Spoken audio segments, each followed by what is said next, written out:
Buenas tardes, ingeniero. Este es el trabajo autónomo 4, el cual consiste en una investigación documental y exposición de un sistema biológico biotecnológico cuyo comportamiento puede explicarse por el balance combinado de masa y energía. Para este trabajo elegimos el artículo titulado Materiales a base de carbono como catalizadores altamente eficiente para la reacción de evolución de hidrógeno en celdas de electrólisis microbiana, mecanismos, métodos y perspectivas. Eh, la información se obtuvo de la revista Bioresource Technology, el cual está situado en el cuartil número 1, y de la revista Chemical Engineering Journal, el cual está situado en el cuartil número 1 igualmente. Descripción del sistema y reacción química. Anódicamente, las bacterias electrogénicas oxidan el acetato siguiendo la reacción global de la siguiente manera. Y catódicamente, los protones y electrones se combinan para formar gas de hidrógeno de la siguiente manera. Para que esto sea termodinámicamente favorable, se aplica externamente un voltaje de aproximadamente que va de 0,6 a 0,8 voltios por debajo del requerido para la electrólisis del agua solamente. De este modo, parte de la energía proviene de la oxidación microbiana y la otra parte de una fuente eléctrica externa, logrando un balance de energía más eficiente que la electrólisis convencional. Aquí tenemos los parámetros: la concentración de acetato en la alimentación, el caudal de alimentación líquida, volumen reactor, corriente media de la célula, voltaje aplicado, eficiencia colómbica y el potencial de energía interna del hidrógeno molecular. Aquí tenemos sus respectivos símbolos, sus respectivos valores que vamos a utilizar para este trabajo y sus respectivas unidades. Cálculos. Para el flujo másico del acetato de entrada tenemos la siguiente expresión, en donde sustituimos con los valores de nuestra tabla, que nos da acá, y nos da un valor de 0,10 gramos hora. Para la producción de hidrógeno, tenemos el flujo molar del hidrógeno molecular, la siguiente expresión, en donde realizando el respectivo reemplazo nos da un valor de 3,29 por 10 a la menos 6 mol sobre segundos, o 1,19 por 10 a la menos 2 mol hora. Para el flujo volumétrico del hidrógeno molecular tenemos la siguiente expresión, en donde reemplazamos el flujo molecular del hidrógeno molecular multiplicado por 22,4 litros por cada mol, dándonos un resultado de 0,27 litros hora. Para la producción de dióxido de carbono tenemos que por cada 2 moles de dióxido de carbono tenemos una mol de acetato. Entonces, para el flujo molecular del dióxido de... para el flujo molar del dióxido de carbono tenemos la siguiente expresión, en donde reemplazamos y nos da un resultado de 3,33 por 10 a la menos 3 mol a la menos por hora a la menos 1 o 0,075 litros hora a la menos 1. Para la potencia eléctrica suministrada tenemos la siguiente expresión, en donde nos da como resultado un valor de 0,60 vatios. Para la potencia química del hidrógeno molecular tenemos el trabajo químico, la siguiente expresión, en donde reemplazamos y nos da un valor de 0,81 watts. Aquí tenemos el diagrama de flujo de la masa del sistema, en donde tenemos los flujos de entrada y los flujos de salida respectivamente. Eh, En las corrientes de masa en la entrada tenemos el flujo másico del acetato de entrada con un valor de 0,10 gramos hora. En salida tenemos gas, que sería el flujo del volumétrico del hidrógeno molecular con un valor de 0,27 litros hora.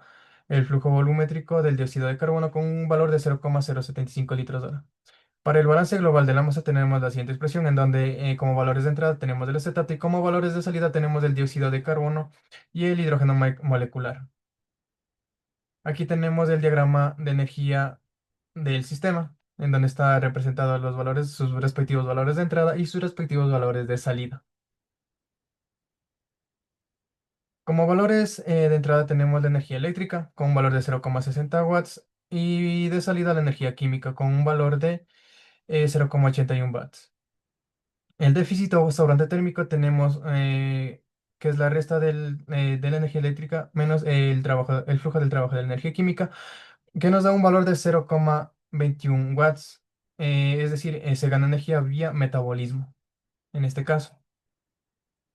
Aquí tenemos el análisis dimensional del flujo másico, del flujo molar, la potencia y la conversión volumen-energía. Para las ecuaciones de balance y balance combinado.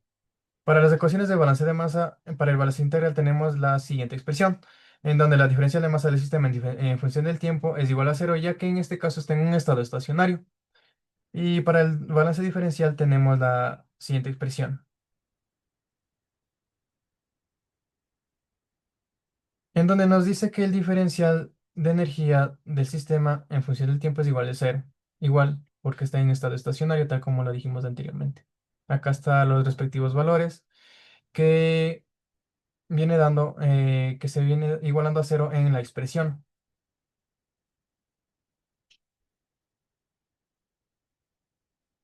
Ecuaciones de balance de energía. El balance diferencial tenemos la siguiente expresión.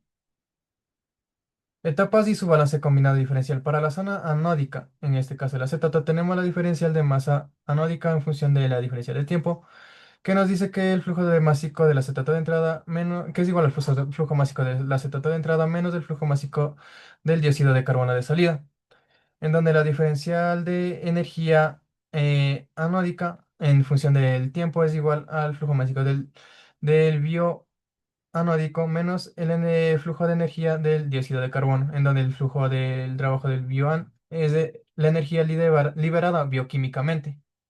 Y para la zona catódica tenemos la siguiente expresión, en donde nos dice que la diferencia de energía catódica en función del tiempo es igual al flujo de energía del trabajo eléctrico menos el flujo de energía del hidrógeno molecular.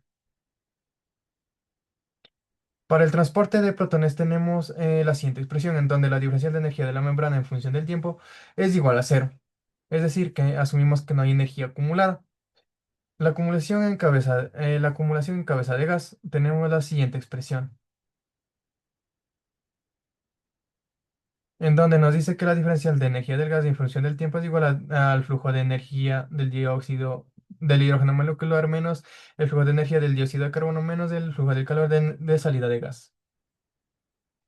Para la interfaz del reactor ambiente o calor y masa, tenemos que la diferencial de la masa del sistema en función del tiempo es igual a cero. Y tenemos como representación la siguiente expresión.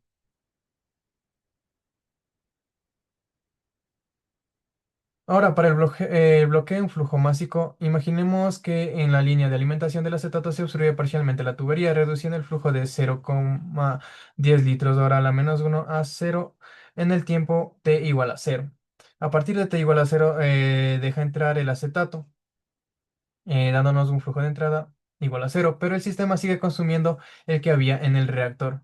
Entonces, la masa inicial del acetato, realizando los respectivos reemplazos en esta expresión, nos da como resultado un gramo. Y el consumo molar del acetato nos da como resultado, reemplazando, eh, que es igual a la masa del acetato de entrada de antes, la primera que tuvimos, menos 0,10 gramos hora. El tiempo hasta agotamiento, el tiempo límite es igual a la masa del acetato en cero sobre la masa del acetato constante, en donde reemplazamos nos da un resultado de 10 horas. Cuando T es igual a 10 horas, el reactor se queda sin sustrato y la producción de gas cesa. Entonces asumimos que la falla de la jaqueta de enfriamiento del reactor, el flujo del calor transmitido al ambiente no se va, es decir, no se evacúa calor. El límite térmico, la masa inicial del acetato en el reactor, tenemos que la masa del líquido aproximadamente es igual a 1 kilogramo.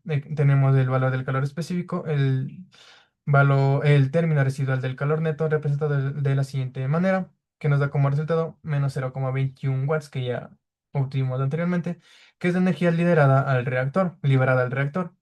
Tomamos su magnitud, 0,21 watts, el calor que calienta el reactor. Entonces tenemos la ecuación diferencial de temperatura, que está representada de la siguiente manera, en donde nos da a un valor aproximado de 5,02 por 10 a la menos 5 Kelvin por segundo aproximadamente, o 0,18 Kelvin hora. Tenemos el tiempo para la diferencial T, que es igual a más 10 Kelvin. La temperatura en diferente tiempo para diferencial T. Tenemos el tiempo límite, que es igual a 10 Kelvin sobre 0,10 Kelvin hora, que nos da aproximadamente 55 horas después, es decir, después de 55 horas no hay enfriamiento. La temperatura del reactor subirá a 10 Kelvin sobre la isotermia del diseño. Muchas gracias.